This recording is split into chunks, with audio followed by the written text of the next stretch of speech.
Hey guys, so this is the 4K or 4000 sub special, and it's a little bit late to be honest, but I mean it's been a little bit hectic and so on. Not that is an excuse, but here it is anyhow, a little bit late.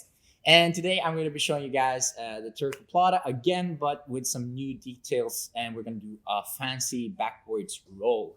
And so we're gonna do an entry here first, starting from the knee shield guard, which is the favorite setup that I like to do.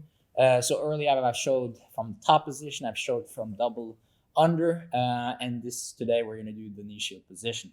If you're here, Lassa, please. So knee shield, right? So when I'm here, I'm always using my knee here to create distance, controlling. My hands in front of me are framing, and this is how I can at least keep him away until I want him super close, right? So what I'm gonna do here is I'm gonna be looking to start attacking this arm that's far away here, okay? So turn a little bit towards me here, wow. So I'm looking to catch the back of his upper arm and turn his elbow towards me. And there are several different scenarios this can happen. It's very typical is when they grab your pants here on the bottom, they want to start passing and so on. And so this is a very easy hook to get as soon as they start grabbing there. And so if I can create this rotation in his arm where his lower arm is bent over my elbow joint here, this is what keeps him attached to me, right? If his arm goes straight, what happens now, he has a direct line to just pull his arm straight out like this, and I can lose the position potentially. Of course, if it happens, like if the arm straightens up, I do, of course, have some other attacks, like going for the reverse armbar. But if I can maintain this hooked position here, and he tries to pull his arm out, it's going to be a lot harder, right? You could also connect your hands here like this. This is also fine. But keep in mind, now it's a little bit easier for him to slip off, especially if I don't have the bend as I want it to, right? Now, on the other side here, another reason I like to have this arm free is so that I can push his face away to bring my knee up to his face, okay? So you might do this at the same time as you're going for the arm. So you're going under and you're pushing his head away to bring your knee up, okay? And as I'm bringing my knee up, you'll see I'm using this knee to create even further space away from his head. But I'm keeping this arm tight to my body. So I'm keeping this to my chest. And so that if he tries to go anywhere now, I can keep the arm and push his head away so that he's not posturing or coming closer to me as well, right? So once I'm here, I'm going to throw this leg over to his hip. And to do so, I have to turn my knee inwards, okay? So imagine the inside of your knee is going to pressure his shoulder down towards the floor. So I'm turning like this, and now my heel is out, and I can kick my leg over to go for the the foot on the hip position here, right? So do that one more time. So let's go up here. Wow. Here, boom, and there we go. Okay.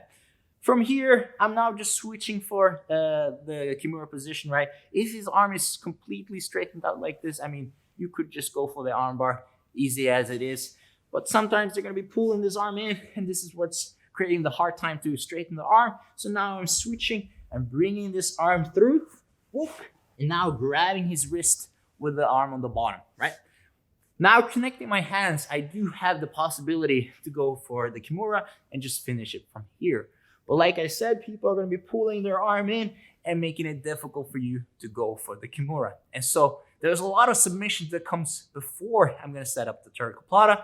But in the end, this is very natural that people are going to defend like this, right? Now, a little bit fancy here. So what I'm going to try to do is bring my hips off the floor. And so what I do now is I bring my head and my shoulder down, boom, so I can bring my hips up.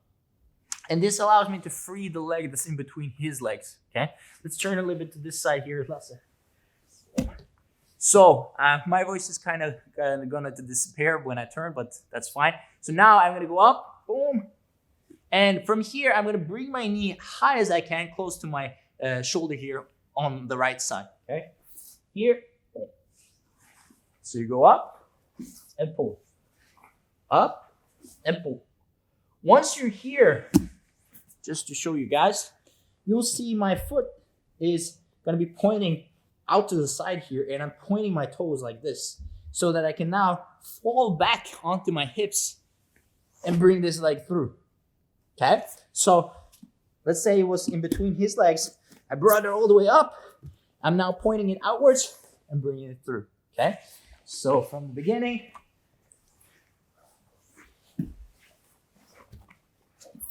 here, okay? Now when I stretch this leg through, I'm looking to catch his wrist underneath the crook of my knee, okay? So here, this part of the wrist goes inside here, okay? Like this.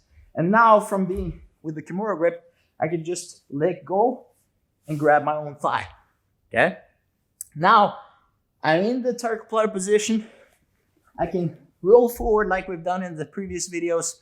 I have a pretty good control no matter where he goes.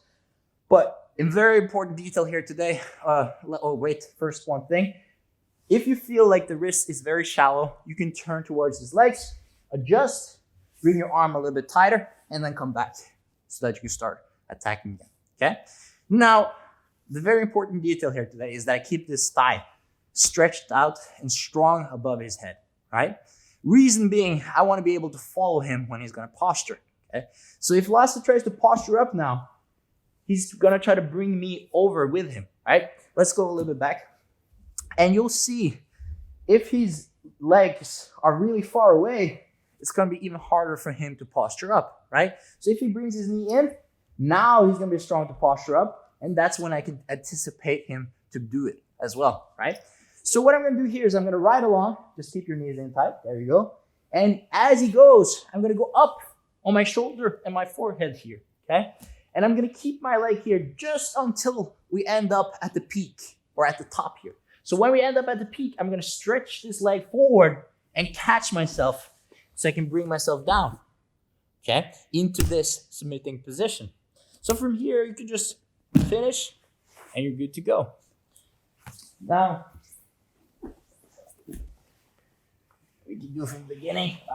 There you go. So here, push it, step it, switch, up, out. And there we go, okay?